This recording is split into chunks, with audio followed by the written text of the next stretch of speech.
अगर आप चाहते हो कि आपकी वीडियो में ऐप जैसा प्रीमियम यूआई एनिमेशन आए तो ये रिचार्ज ओवरले एनिमेशन आपको ज़रूर आना चाहिए। तो सबसे पहले आपको क्या कर लेना है, एक फ्यूजन कंपोजिशन ऐड कर लेना है। तो इसका ड्यूरेशन अपने हिसाब से एडजस्ट कर लेना है। और अब आपको आ जाना है फ्यूजन पेज में। फ्यूजन पेज में आने के बाद यहाँ से आप लोगों को एक बैकग्राउंड नोड लेना है, इसे कनेक्ट करना है और इसका कलर कुछ इस टाइप का आपको करना है, ग्रे।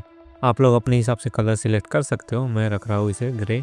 अब आपको और एक बैकग्राउंड नोड लेना है, इसे कनेक्ट करना है अपनी मेन पाइपलाइन में। कनेक्ट करने के बाद इसमें ऐड करना है एक रेक्टेंगल मास्क और इसकी हाइट और विड्थ को कम कर लेना है, मैं कुछ इतना रख रहा हूँ। और अब आपको कॉर्नर रेडियस को इंक्रीज़ कर लेना है अपने हिसाब से, जैसे कि मैंने इतना रखा है। और अब मैं इस बैकग्राउंड को सिलेक्ट करूँगा, यहाँ से टाइप को कर लूँगा ग्रेडियंट। ग्रेडियंट करने के बाद जो ये वाला पॉइंट है इसे आपको यहाँ पर ले जाना है और जो ये वाला है इसे यहाँ पर। और अब मैं इस ब्लैक वाले कलर को थोड़ा सा डार्क ग्रे की तरफ ले जाऊँगा, कुछ इतना। और जो वाइट है हमारा, अब इसे इतना वाइट नहीं रखेंगे, इसको भी डार्क ग्रे कुछ इस टाइप से रखेंगे। ओके, तो हमारा इतना बन चुका है। अब हमें इसमें ऐड करना है बॉर्डर। बॉर्डर ऐड करने के लिए इसी नोट को आपको Ctrl+C से कॉपी करना है, Ctrl+V से यहाँ पर पेस्ट करना है और कुछ इस तरीके से यहाँ पर कनेक्ट करना है। अब कनेक्ट करने के बाद आप लोग देख सकते हो कि ये बैकग्राउंड पूरा हमारे स्क्रीन के ऊपर आ चुका है। अब हम क्या करेंगे, रेक्टेंगल को सिलेक्ट करेंगे, Ctrl+C से कॉपी करेंगे और Ctrl+Shift+V से यहाँ पर पेस्ट करेंगे। इसका इंस्टेंस नोड पेस्ट हो जाएगा। अब इसका जो इंस्टेंस नोड है, इसके आउटपुट को आपको इस वाले बैकग्राउंड में कनेक्ट करना है।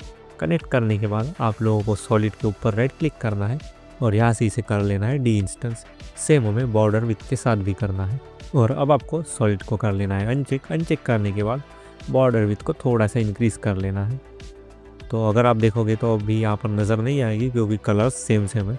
तो सबसे पहले मैं बैकग्राउंड नोड को सिलेक्ट करूँगा और इस वाले पॉइंट को इस साइड ले जाऊँगा और इस वाले पॉइंट को यहाँ ले जाऊँगा। आप लोग इसे अपने हिसाब से एडजस्ट कर सकते हो।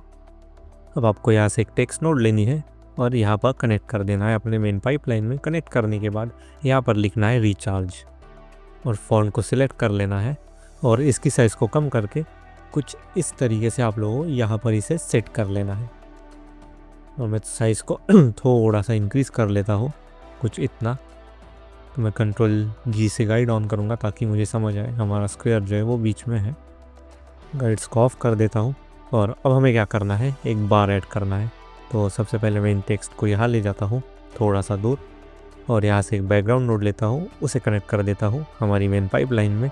और कनेक्ट करने के बाद इसका कलर मैं रखूँगा सेम हमारे बैकग्राउंड की जैसा। सबसे पहले मैं इसमें एक रेक्टेंगल ऐड करूँगा और इसे कर लूँगा छोटा, कुछ इतना। और इसकी कॉर्नर रेडियस को हम कर लेंगे इंक्रीज़, कुछ इतनी। और अब मैं बैकग्राउंड में जाऊंगा और यहाँ से ये वाला कलर पिक कर लूँगा जो कि है हमारा बैकग्राउंड वाला, कुछ ऐसा। और कॉर्नर रेडियस को मैं थोड़ा सा और इंक्रीज़ कर लेता हूँ। अब इतना हमारा काम हो चुका है। और अब हम क्या करेंगे, और एक बैकग्राउंड नोड लेंगे, उसे कनेक्ट कर देंगे यहाँ पे। और कनेक्ट करने के बाद अब हमें क्या करना है, इसका कलर सिलेक्ट कर लेना है। फ़िलहाल के लिए मैं इसे कर रहा हूँ फुल वाइट। और अब आपको इसमें ऐड करना है एक रेक्टेंगल मास्क। ऐड करने के बाद कुछ इस प्रकार से आप लोगों को इसे छोटा कर लेना है, कुछ इस तरीके से मैं इसे इतना रख रहा हूँ। और अब आपको क्या करना है, इस वाले मास्क को पकड़ना है, Ctrl+C से इसे कॉपी करना है और Ctrl+V से यहाँ पर पेस्ट करके इस वाले मर्ज में कनेक्ट कर देना है, जो कि हमारा वाइट वाला बैकग्राउंड जो है उसका जो मर्ज है उसमें। और अगर आप देखोगे तो हमारा ये लिमिट हो चुका है अब। तो अब इतना होने के बाद मैं क्या करूँगा, जो है हमारा कलर है इसमें की फ्रेम ऐड करूँगा यहाँ पे और इसको कुछ इस प्रकार से कोई भी एक कलर दे दूँगा। फिर कुछ फ्रेम्स आगे जाऊँगा, जैसे 20 फ्रेम्स, और इसके कलर को चेंज कर लूँगा कुछ इतना। और फिर से 20 फ्रेम्स आगे जाऊँगा 40 फ्रेम पर और फिर से इसे हम लोग चेंज कर लेंगे। अब जाएंगे हम 60 पर और फिर से इसे चेंज कर लेंगे। और मैं अब इसे करूँगा पूरा ग्रीन, ये वाला, कुछ ऐसा। और अब हमें क्या करना है, इसमें ऐड करना है एक वेवीनेस नोड। और वेवीनेस नोड ऐड करने के बाद मैं एक ट्रांसफॉर्म नोड लूँगा, यहाँ पर कनेक्ट करूँगा और इसे कुछ इस तरीके से इस साइड ले जाऊँगा। इस साइड ले जाते ही आप लोग देख सकते हो कि हमारा जो ये शेप है कुछ इस तरीके से एनिमेट हो चुका है। अब आपके पास यहाँ पर ऑप्शंस है, इसको आप लोगों को हॉरिजॉन्टल को नहीं करना है, इसे आपको रखना है वर्टिकली। और आप लोग स्केल, स्ट्रेंथ और फेस के साथ खेल सकते हो। स्केल को ज़्यादा मत इंक्रीज़ करना, नहीं तो ये अच्छा नहीं लगेगा। तो मैं स्ट्रेंथ को इतना रखूँगा और स्केल को भी कुछ इतना। और चाहो तो फेस को आप लोग एनिमेट कर सकते हो, जैसे कि मैं कुछ इस टाइप से इसे एनिमेट कर रहा हूँ, या फिर बीच में कम ज़्यादा आप लोग अपने हिसाब से। तो मैं इस वाले इसको रिमूव कर देता हूँ विंडो से। और अब हमें क्या करना है, इस ट्रांसफॉर्म नोड को पकड़ना है, यहाँ पर एक की फ्रेम ऐड करनी है बिल्कुल स्टार्टिंग में, और इसे ले जाना है बाहर। और फिर 60 फ्रेम पर आना है जहाँ पर हमने कलर का एनिमेशन ख़त्म किया था, यानी ग्रीन हो चुका था हमारा कलर, और उसे कुछ इस तरीके से इसे फिल कर लेना है। और इसे आप लोग चाहो तो स्मूथ कर सकते हो, या फिर लीनियर ही रखोगे तो भी चलेगा। तो मैं इसे स्मूथ कर लेता हूँ कुछ इस टाइप का ग्राफ क्रिएट करके। बीच में थोड़ा सा ये फास्ट होगा, स्टार्टिंग में स्लो, बीच में फास्ट और एंडिंग में थोड़ा सा स्लो, कुछ इस प्रकार से। और अब हम इसमें ऐड करेंगे एनिमेशन। तो सबसे पहले मैं कर लेता हूँ टेक्स्ट को एनिमेट, या फिर सबसे पहले मैं बैकग्राउंड को एनिमेट कर लेता हूँ। यहाँ से Ctrl+P दबाकर इन नोट्स ऑफ कर लूँगा। ऑफ करने के बाद अब आप लोगों को इसमें से किसी भी एक रेक्टेंगल को पकड़ना है, यहाँ पर एक की फ्रेम ऐड करनी है, हाइट में या फिर विड्थ में भी कर सकते हो। और मैं आऊँगा कुछ फ्रेम्स आगे, लाइक 12 फ्रेम्स, और एक की फ्रेम ऐड करूँगा, फिर जाऊँगा पिछले वाली की फ्रेम पर, और कुछ इस प्रकार से इसे कर लूँगा बंद। बंद करने के बाद मैं इसमें ऐड करूँगा एक कुछ इस प्रकार का ग्राफ।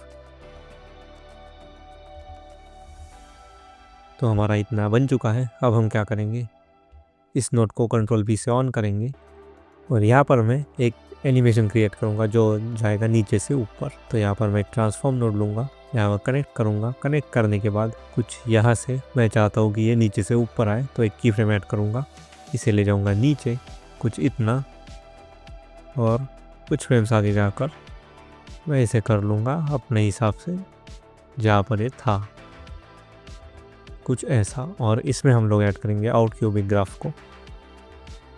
लेकिन अब ये प्रॉब्लम आ रही है कि ये बाहर है हमारे इस वाले रेक्टेंगल से। तो हम क्या करेंगे, इस वाले नोट को Ctrl+Z से कॉपी करेंगे और Ctrl+V से पेस्ट करके इस वाले मर्ज में इसे ऐड कर लेंगे। अब अगर आप देखोगे तो कुछ इस प्रकार का हमारा एनिमेशन बन जाएगा, जो कि आएगा अंदर से, यानी इस वाले शेप के अंदर से ये वाला शेप आएगा। और अब बारी है हमारे उस वाले इफ़ेक्ट को एनिमेट करने की, जो कि ये वाला बार। और मैं इस वाले एनिमेशन को थोड़ा सा लेट स्टार्ट करूँगा, यहाँ से 14 फ्रेम से। तो हम इस वाले ट्रांसफॉर्म को पकड़ेंगे और की फ्रेम्स में जाकर इसे कर लेंगे थोड़ा सा आगे, सॉरी ये नहीं, जो कि है ये वाला। तो हम इसकी की फ्रेम्स में जाकर इसे थोड़ा सा और लेट स्टार्ट करेंगे, कुछ यहाँ से 14 फ्रेम से, हाँ कुछ इस टाइप से। और अब मैं इस Ctrl+P से इसे ऑन करूँगा हमारे टेक्स्ट वाले नोड को, और आपको टेक्स्ट को पकड़ना है, यहाँ से टेक्स्ट में जाना है, यहाँ पर राइट क्लिक करना है इस वाले बॉक्स पर, और फिर सिलेक्ट करना है फॉलोवर। फॉलोवर सिलेक्ट करने के बाद आपके पास मॉडिफायर ऑप्शन मिल जाएगा आपको। और अब आपको क्या करना है, जैसे ही मैं चाहता हूँ कि इस वाले फ्रेम से हमारा टेक्स्ट एनिमेशन चालू हो, तो मैं यहाँ पर आऊँगा ट्रांसफॉर्म में, और ट्रांसफॉर्म में यहाँ पर देख सकते हो कैरेक्टर्स में ही आपको रखना है, और एक की फ्रेम ऐड करना है ऑफसेट XY में। और फिर से आप लोगों को यहाँ से फॉलोवर में जाना है, और कुछ फ्रेम्स आगे जाना है, आप लोग अपने हिसाब से जा सकते हो। जैसे कि मैं अब जा रहा हूँ 18 फ्रेम पर, और एक की फ्रेम ऐड करनी है, फिर पिछले वाली की फ्रेम पर आना है, और इस टेक्स्ट को कुछ इस प्रकार से नीचे ले आना है। और नीचे लाने के बाद अब आपको क्या करना है, टाइमिंग में जाना है, और इसकी टाइमिंग को मैं करूँगा 0.61, कुछ इतना। और अभी हम क्या करेंगे, यहाँ से स्प्लाइन विंडो को ओपन करेंगे, यहाँ से इन पॉइंट्स को सिलेक्ट करके राइट क्लिक करके आउट क्यूबिक को सिलेक्ट कर लेंगे, और कुछ इस प्रकार से इस वाले हैंडल को इतना ऊपर ले जाएंगे, कुछ इस प्रकार से, जो कि मुझे चाहिए था।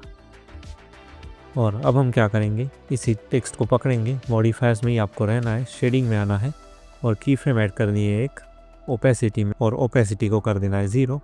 फिर मैं जाऊंगा 14 फ्रेम पर और ओपेसिटी को कर लूँगा फुल।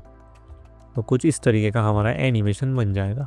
और अब हम इसी टेक्स्ट नोट्स को कंट्रोल सी से कॉपी करेंगे, कंट्रोल वी से पेस्ट करेंगे और यहाँ पर कनेक्ट कर देंगे। कनेक्ट करने के बाद हम लोग इसका टेक्स्ट चेंज करेंगे जो कि है 0 लिख दूंगा। 0 लिखने के बाद अब आप लोगों को इसके लेआउट में आना है और यहाँ से इसे यहाँ पर सेट कर लेना है जहाँ पर आप इसे रखना चाहते हो। और मैं इसका फॉन्ट चेंज कर लूँगा और सेम इसी नोट को कंट्रोल सी से कॉपी करूँगा, कंट्रोल वी से पेस्ट करूँगा और यहाँ पर कनेक्ट कर दूँगा। और अब मैं यहाँ पर लिखूँगा 50 और इसे यहाँ ले आऊँगा और फिर से मैं इसे कंट्रोल वी से पेस्ट करूँगा, कनेक्ट करूँगा। कनेक्ट करने के बाद यहाँ पर लिखूँगा 100 और इसे ले आऊँगा इस साइड। आप लोग साइज़ इसकी छोटी कर सकते हो। तो हमारा ये देख सकते हो कि साथ में एनिमेशन सब हो रहा है, यानी ये वाला टेक्स्ट भी साथ में और ये तीनों भी साथ में आ रहे हैं।